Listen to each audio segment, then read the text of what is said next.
네, 오늘의 9위와 10위 소식입니다. 공항에 갔다가 되돌아온 시신, 바로 김정남에 대한 얘기입니다. 자, 김정남의 시신을 지난 14일 이 방부 처리를 했다는 소식을 전해드렸었는데, 자, 북한으로 이 시신이 인도되느냐 아니냐, 아니면 어디로 갈 것이냐에 대해서 관측이 많았습니다. 이 시신이 공항까지 그런데 갔다가 다시 병원으로 돌아왔다고 합니다. 이유가 뭔지 궁금합니다. 좀 알아보겠습니다. 자, 이정훈 위원님, 어떻게 된 겁니까? 지금 뭐 김정남 시신을 북한으로 가져가네, 아니 제3장소로 옮기네, 이런 얘기가 많았었는데 갔다가 다시 돌아오는 건 또 뭐 어떻게 되는 겁니까? 글쎄요, 뭐 취재를 해보려고 이리저리 물어봤는데요. 네. 다들 모르겠다 그러고 이제 외신의 낭고로만 인용하고 있는데, 네네. 뭐 가능성은 뭐 악취 때문에 그렇다고 하는데, 네. 사실은 우리가 타고 다니는 여객기에 있죠. 네. 거기 여객기에는 거의 시신이 실려 있다고 보시면 맞습니다.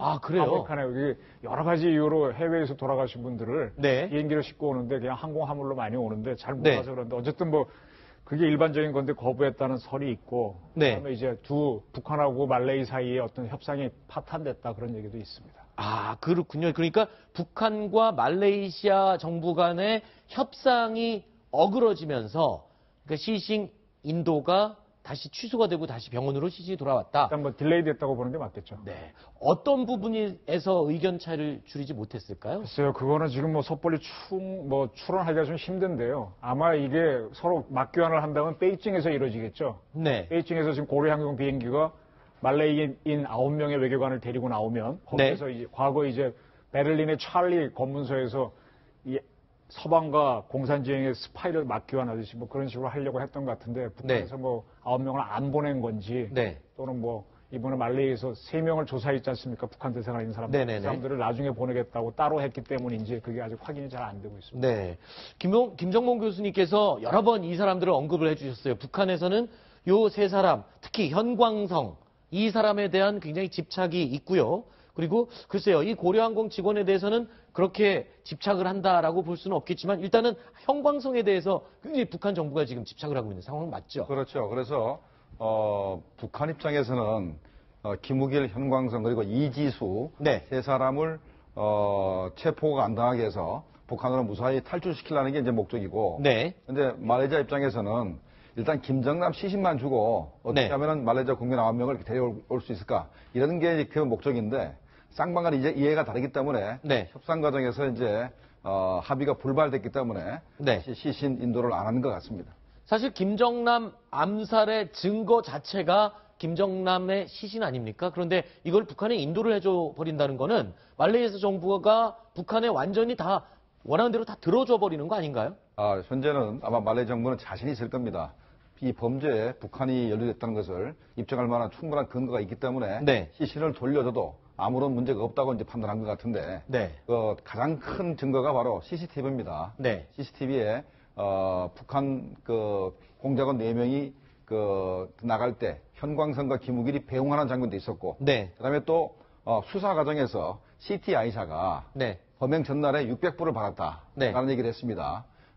인도네시아 입장에서는 600불이 굉장히 큰 돈입니다. 한 석 달 정도 월급이 되기 때문에 네. 큰 돈을 받고 사람을 주겠다는 게 또 얘기가 되고, 또 캄보디아에서 시티 아이샤하고 도안티 흥이 캄보디아에 들어가서 이 북한 공작원들한테 어떻게 사람을 죽여야 될지 예행 행사를 했기 때문에 아마 범죄 입장에는 그걸 자신이 있기 때문에 이렇게 세 사람도 내보내고 시신도 돌려주려고 하는 뭐 그런 협상을 좀 하고 있는 것 같습니다.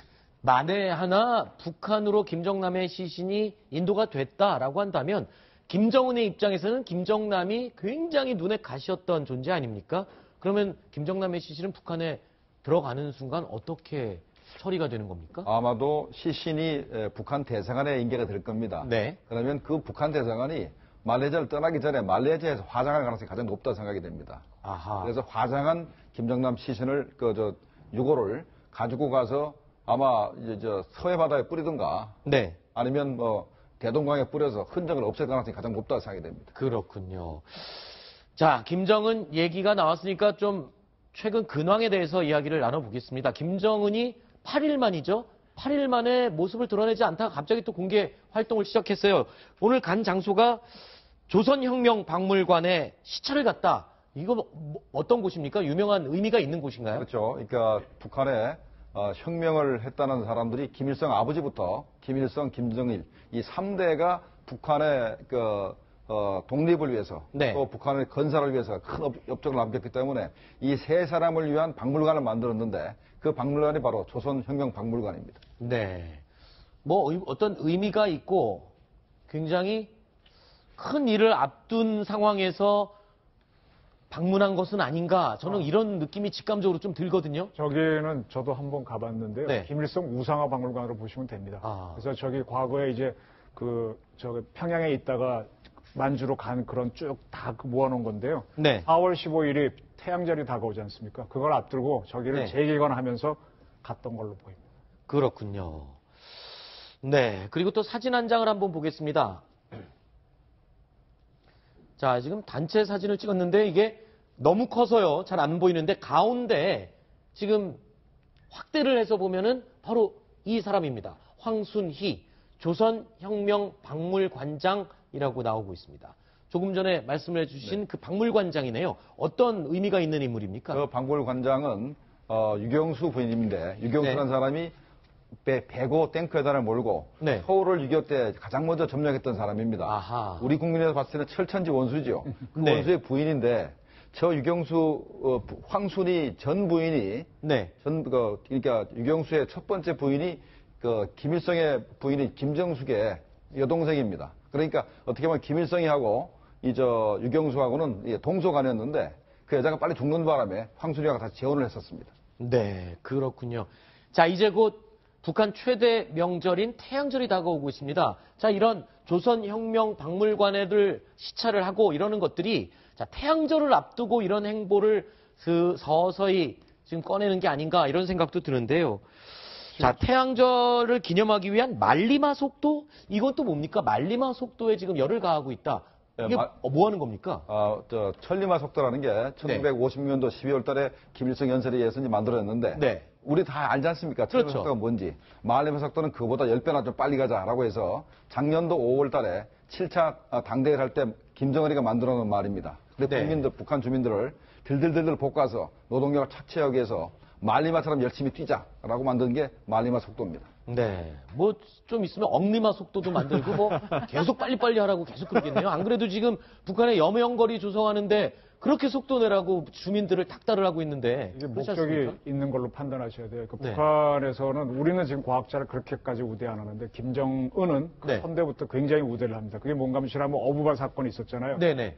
핵과 미사일을 개발하는 게 과학자이기 때문에 태양절을 앞두고 여명거리 공사를 완성을 해서 네. 거기에다 과학자 집을 주려고 하는 것 같아요. 그래서 굉장히 서두르고 있습니다. 말리마가 아니라 당장 억리마라도 해야 될 겁니다.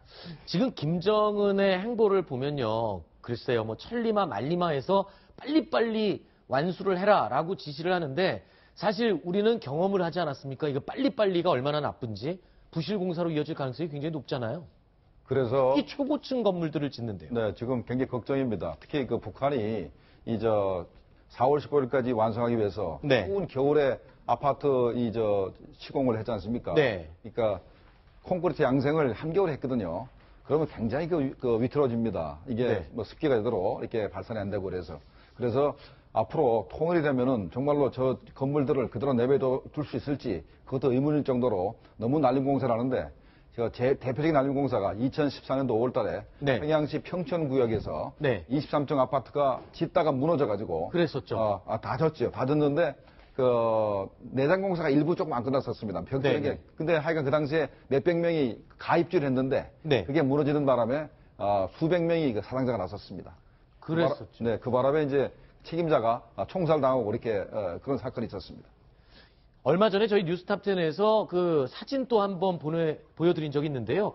김정은이 시찰하면서 여명거리 시찰하면서 코트에 하얀 페인트가 묻어있는 사진을 저희가 또 공개를 했었습니다. 바로 이 사진이었는데 화면에 보이시나요? 이 사진은 아닌 것 같은데요. 자, 그런데 그 사진도 저는 사실 그런 생각을 했었어요. 하얀색 페인트가 묻어있는 바로 이 사진입니다. 자, 이 사진, 페인트가 묻어있는 사진도 아직 공사가 덜 됐기 때문에 저 페인트도 묻은 게 아니겠습니까? 그렇죠. 제대로 마르지도 않은 상태의 시찰을 나간 것이 아니겠습니까? 저것도 우리가 얘기했습니다만은 타워 크레인이 부족해서 인민군 병사들이 그 전부 다 이 건자재를 전부 다 지어서 7층까지 네. 올렸고, 그다음에 이제 페인트도 마르지 않는데 그 김정은이 올라갔다는 것은 얼마큼 현재 공사를 서두르나를 우리가 알 수가 있습니다. 그렇군요. 자, 우리나라에서는요, 이 초고층 건물 하면은 펜트하우스, 꼭대기층에는 뭐 펜트하우스도 있고 뭐 이런 얘기들을 많이 듣습니다. 그런데 고층일수록 고가에 거래되는 게 우리 남한 입장에서 맞는데 북한에서는 고층일수록 값이 더 떨어진다면서요. 이건 또 왜 그럽니까? 그건 전기 때문에 보시면 제일 이해가 쉽습니다. 전기요. 예를 들어 우리 저기 롯데타워 새로 네. 짓지 않습니까? 네. 그거요. 물을 맨 위로 끌어올려서 떨어뜨리면요. 1층에서는요. 수도관 다 터집니다. 500m를 떨어지는 폭포 수압을 견디겠어요? 이버스 그렇죠. 폭포가 한 100m밖에 안 되는데. 네. 알아서 그 전기를 이용해서 중간에 밸브로 다 잠궈줘야 되거든요. 네. 그래서 그게 유지가 되는 건데 전기가 없으니까는 끌어올리는데 한계가 있고 그러다 보니까 위층은 물이 덜 나오고 여러 가지로 네. 또 엘리베이터도 문제가 있고 전기 부족은 굉장히 심각할 겁니다. 네. 자, 저희가요, 북한의 초고층 아파트의 실태를 정리를 해봤습니다. 자, 우리나라에서는 초고층 아파트 살면은 자랑하고 싶을 정도로 좀 좋은 데 산다, 이런 얘기를 듣기도 한다는데, 북한은요, 초고층 아파트에 살면 이런 불편한 점이 있습니다. 엘리베이터가 수시로 멈춥니다. 출근길에 엘리베이터 멈췄는데 우리 집이 27층이다. 그러면은 지각하기 일쑤겠죠? 자, 두 번째, 초고층일수록 수돗물이 나오지 않는다. 방금 네. 이정훈 위원께서 말씀해 주셨고. 자, 20층 이상은 꽃제비들이 차지한다. 이거는 무슨 얘기입니까? 자, 그 20층 이상은 살기가 힘들고 하니까 네. 일반 주민들은 살 수가 없죠. 네. 뭐 엘리베이터도 안 움직이고 하니까 거기는 전부 다 이제 텅텅 비었으니까 꽃제비가 산다는 얘기인데, 아까 저 수돗물 얘기했지 않습니까? 네. 수돗물이 안 나오면 그 대소변을 문제 처리를 못 하니까 바깥에 던집니다. 창밖에 던집니다. 창밖에 던지면 밖에 지나가다 맞습니다. 네. 네. 그래서 이게 북한의 현실입니다. 지금 그냥 이렇게 진짜로 그렇습니까? 그렇습니다. 현실이? 네, 그럼요. 네. 초고층 건물은 전기가 굉장히 중요해요. 그렇죠. 10층짜리로 올리는 엘리베이터는 굵기가 이만하면 되거든요. 네.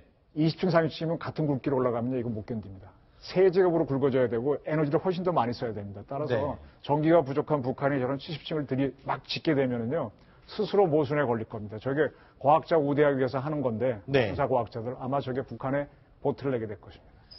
이 북한의 김정은이 세계적으로 본인의 과학적 업적 그리고 자랑하기 위해서 짓고 있다는 여명거리, 그 거리에 보면요, 화면에도 많이 등장하지만 초고층 빌딩들이 줄을 지어 서 있습니다. 근데 그 빌딩들의 고층에는 꽃제비들이 차지하고 있다라는 북한의 현실. 정말 웃지 못할 사정인 것 같은데, 그러면 지어놓고 그냥 자랑하고 끝입니까? 북한에서 그 여명거리나 고층 아파트들은?